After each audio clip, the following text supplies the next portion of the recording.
couple crucial Game 3s tonight in the NHL and NBA. Canes, Wolves down 0-2, trying to get back in both their series. Yeah, and for Minnesota with Oklahoma City, boy, a knock on the Wolves is sort of the lack of urgency at times in games 1 and 2. Ryan, there was no lack of urgency for Minnesota in Game 3 in any way. The reigning MVP in the house, early first quarter, Isaiah Hartenstein, no. Minnesota goes the other way, and if this was one play that could sort of epitomize what the game was like, it was that. Minnesota with stops, getting 2 loose balls, and taking advantage of every opportunity that came their way. And Anthony Edwards was a house of fire in the first quarter.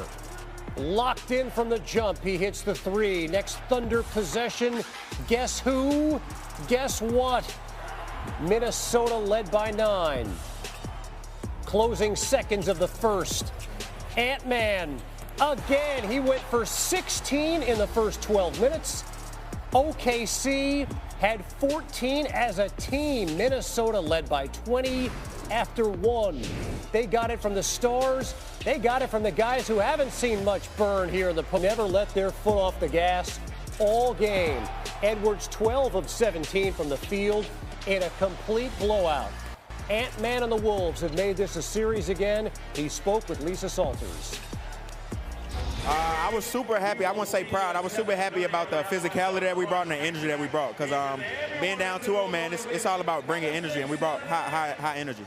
You talked about unexpected production from guys like the rookie Terrence Shannon Jr., TJ is what you call him. Julius Randle got benched in Game 2. He said he had moved on and was going to come out and play aggressive tonight. Just what did you like about the way he responded? He's a vet, man. A vet knows what to do. He knows how to respond. He knows not to take nothing too personal. And that's what he did, man. He came in with the right energy and shoot around this morning. And I can see it in his eyes, man. He wanted his respect back, and he got it. How do you do it all again in 2 days on Monday night? You got to erase this one. This one is over. I know everyone is happy about this one, but we know this team, OKC, going to come out and bring hella energy and be ready to go, and they're going to try to win Game 4, and we got to come out and exceed their energy and try to, get a win and go back to Game 5. So we'll be ready. Congrats on the win to both of you. Yeah, we just didn't bring it from an energy and focus standpoint. Yeah, to sum it up, we just didn't have it. They obviously had it with the sense of urgency, knowing like if they go down 3-0, it's going to be pretty tough. And we just, what it felt like, just eased into the game, and they didn't, and they blitzed us pretty early, and then we were never able to get back because of it. But yeah, they just came out with a sense of urgency, and we didn't. And on top of that, when you play a really good team, it looks like that. So we got to come out with a sense of urgency, and then see where the game lays. Was there a... Anthony Edwards, 23 years old, and he's already got 15 career 30-point games in the playoffs. Not only is that the most in Wolves franchise history, it's the same number as all players in team history combined. Edwards has done it in just 40 career playoff games. Wolves star Julius Randle joins us now on SportsCenter. Boy, Julius, there are performances, and then there's what your team delivered tonight. How would you describe the level of defensive intensity your team played with for 48 minutes? That's what it's going to take. That's what it's going to take, and that's what we're capable of, to be honest. It just takes a mental focus for us, and know that they're a great team, and we got to play like how we played tonight for a full 48 minutes.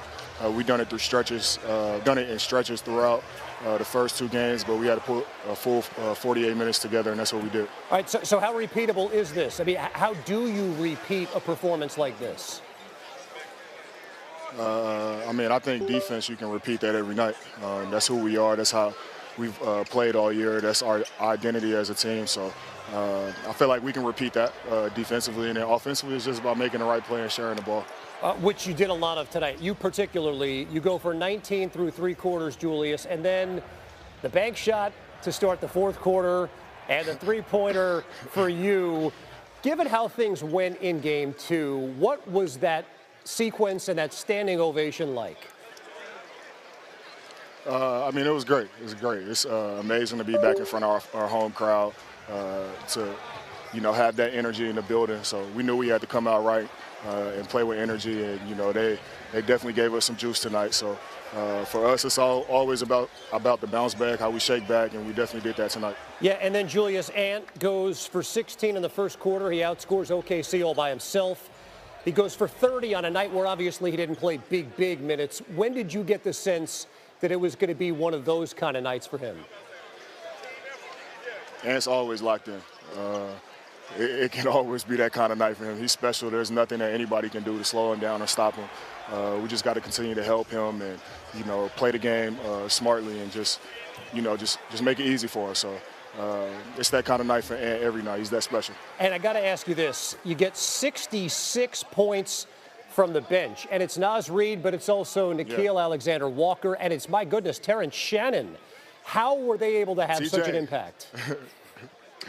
Man, they just stay ready. They stay ready. Those guys are so mentally tough. They never let 1 or 2 games get them down.